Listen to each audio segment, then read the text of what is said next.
राधे राधे। आप सभी का बानी भक्ति चैनल पर बहुत बहुत स्वागत है। आप सभी कैसे हैं यह बताने के लिए कमेंट बॉक्स में राधे राधे ज़रूर लिखें। राधा रानी आप सबका कल्याण करेंगी। आज की वीडियो में हम संतोषी माता के व्रत की कथा के बारे में जानेंगे।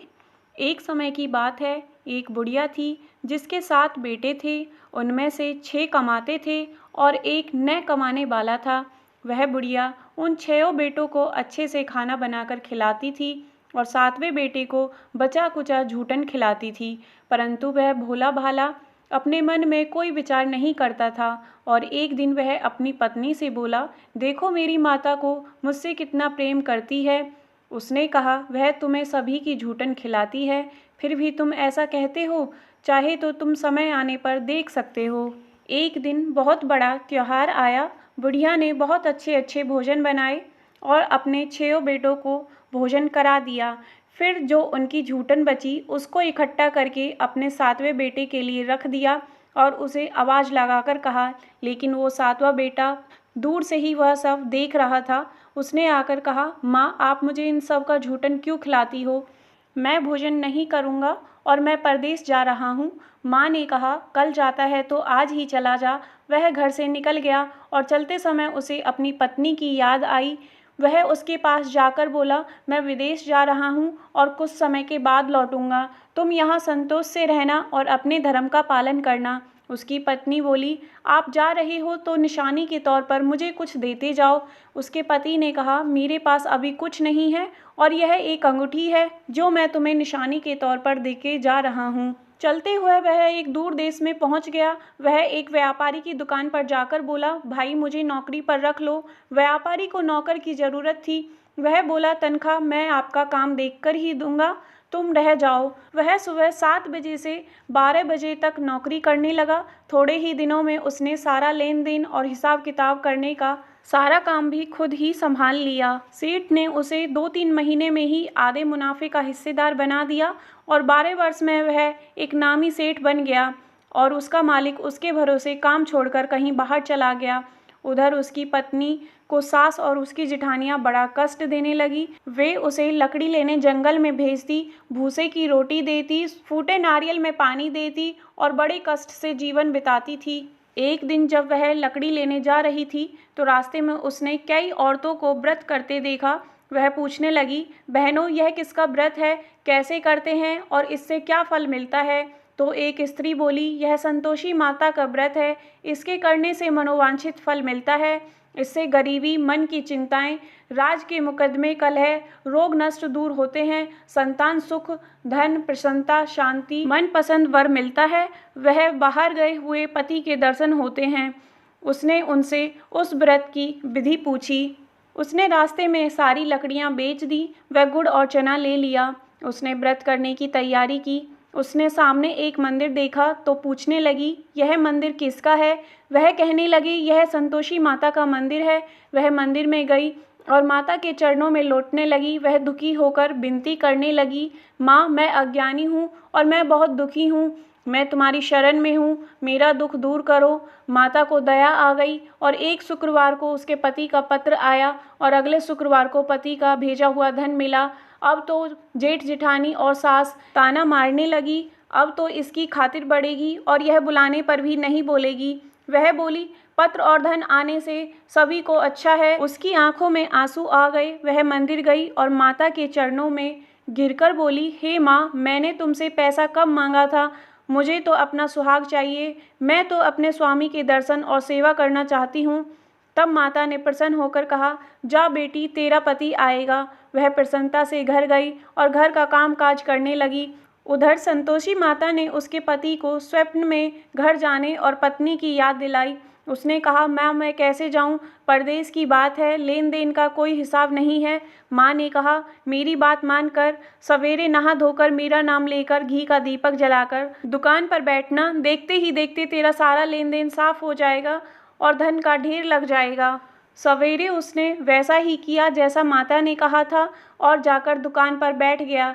थोड़ी ही देर में सारा लेन देन साफ हो गया। सारा माल बिक गया और धन का ढेर लग गया। वह प्रसन्न हुआ और घर के लिए गहने और सामान वगैरह खरीदने लगा। वह जल्दी ही घर को रवाना हो गया। उधर बेचारी उसकी पत्नी रोज की तरह ही लकड़ियाँ लेने जाती और रोज संतोषी माता की सेवा करती।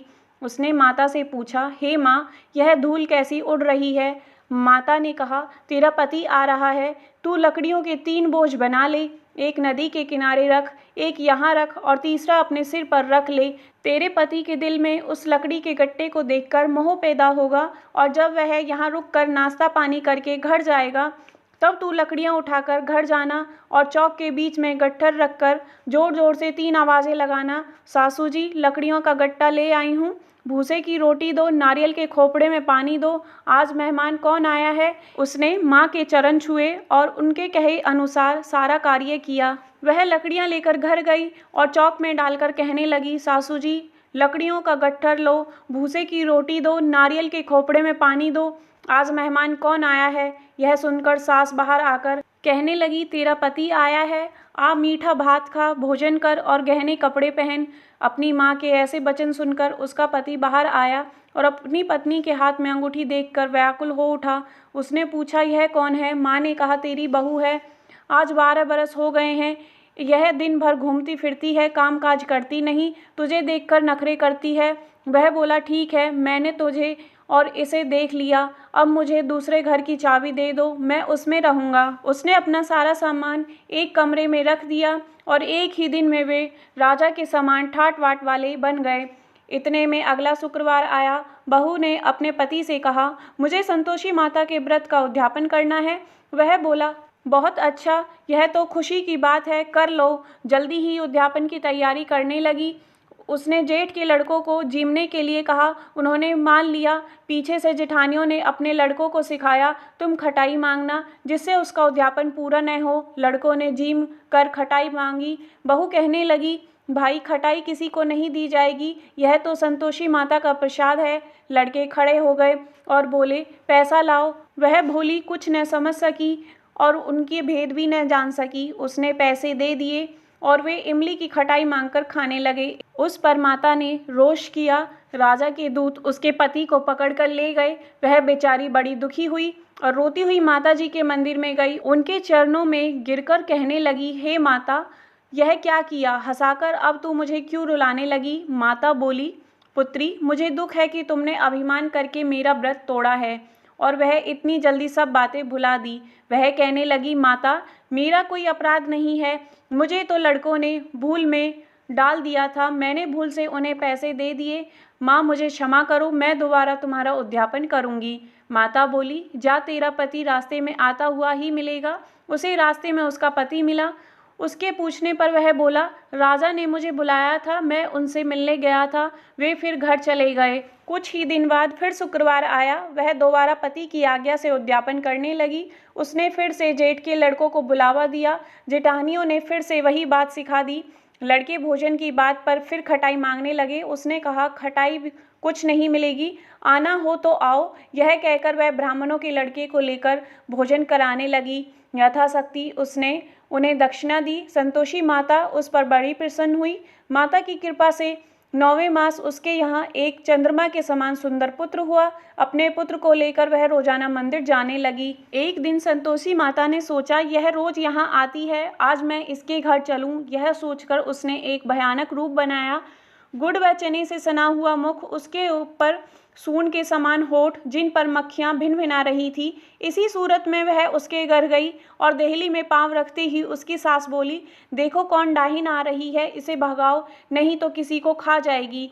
लड़के भगाकर खिड़की बंद करने लगे। 7वें लड़के की बहू खिड़की से देख रही थी। वह वहीं से चिल्लाने लगी, आज मेरी माता मेरे घर आई हैं। यह कहकर उसने बच्चे को दूध पीने से हटाया। इतने में सास बोली, पगली, किसे देखकर उतावली हुई, बच्चे को पटक दिया। इतने में संतोषी माता के प्रताप से वहां लड़के ही लड़के नजर आने लगे। बहू बोली, सासू जी, मैं जिसका व्रत करती हूँ वो संतोषी माता हैं। यह कहकर उसने सारी खिड़कियां खोल दी। सबने संतोषी माता के चरण पकड़ लिए और विनती कर कहने लगे, हे माता, हम मूर्ख हैं, अज्ञानी हैं, पापनी है, तुम्हारे व्रत की विधि हम नहीं जानती, तुम्हारा व्रत भंग कर हमने बहुत बड़ा अपराध किया है। हे जगत माता, आप हमारा अपराध क्षमा करो। इस पर माता उन सब पर प्रसन्न हुई और बहू को जैसा फल दिया वैसा माता सबको दे। इस तरह संतोषी माता के व्रत की कथा समाप्त होती है। आपको आज की कथा कैसी लगी हमें कमेंट बॉक्स में ज़रूर बताएं और कमेंट बॉक्स में जय संतोषी माता अवश्य लिखें। माता रानी आप सबका कल्याण करेंगी। धन्यवाद।